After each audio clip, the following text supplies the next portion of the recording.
Sticky thin, he said, let us go down in the woods. Canyon, he said, let us go down in the woods. Millau, c'est quoi pour toi? Les Templiers, bien évidemment.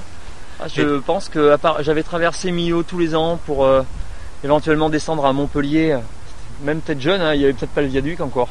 On avait l'habitude de trouver les bouchons ici. Et puis après, ça a été depuis 2006 les Templiers. Est-ce que les Templiers, c'est une forme de liberté? Ou de contrainte? Alors là, déjà, tu as dit les deux mots.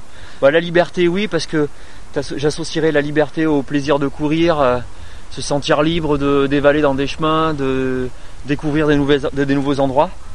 Donc côté liberté, oui. Et la contrainte, la contrainte de se faner 100 jours d'entraînement dur. Depuis le 1er août, tous les ans, il y a quand même des sorties longues, très très longues, beaucoup d'entraînements très durs. Tous les week-ends sont consacrés à du spécifique Templier, donc ça fait un paquet de contraintes quand même pour vraiment préparer l'épreuve. Donc les deux, ouais. Can you be careful, she said. Us two little gods with the world at our feet.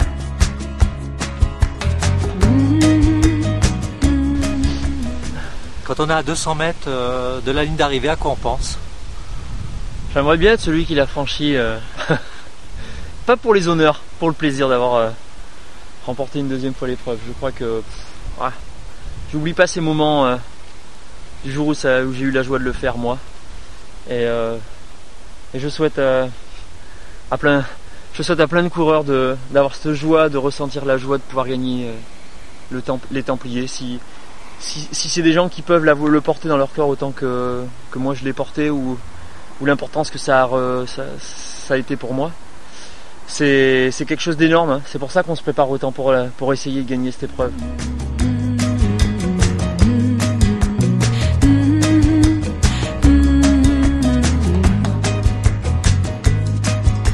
Sticky thin, how you've grown, they said.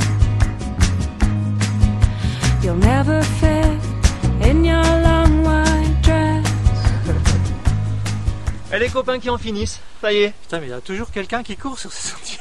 Ah je crois que les dimanches, j'ai vu une dame à la Route Sainte-Marguerite, elle m'a dit qu'il passait du monde depuis 2-3 dimanches. Hein. Ah, ça c'est bien, ça j'adore. Mais je crois que les gens s'y sont faits, ils savent qu'il y a une épreuve, ils savent que les gens reconnaissent depuis 3-4 ans maintenant, ils savent qu'il y a du coureur le dimanche.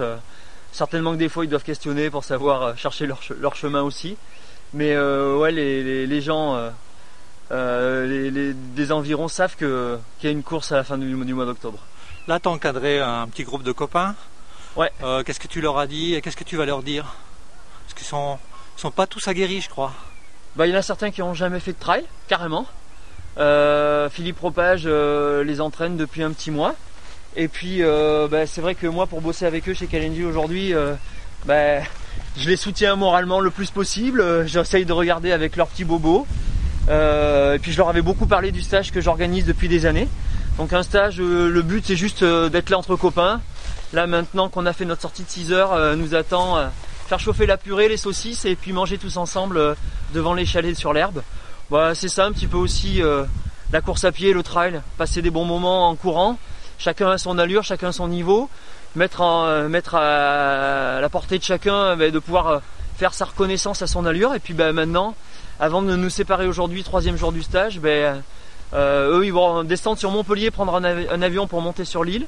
Nous on a un camion où on est rentré à 12 pour pouvoir que ma femme nous amène sur les différents endroits et nous récupérer.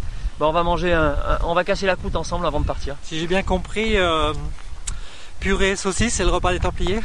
Hier c'était des pâtes et puis purée saucisse. Aujourd'hui on pouvait pas faire pâtes et pâtes. Pour 2 pâtes, c'est bon. Les bons Templiers, Thierry, merci. Merci bien.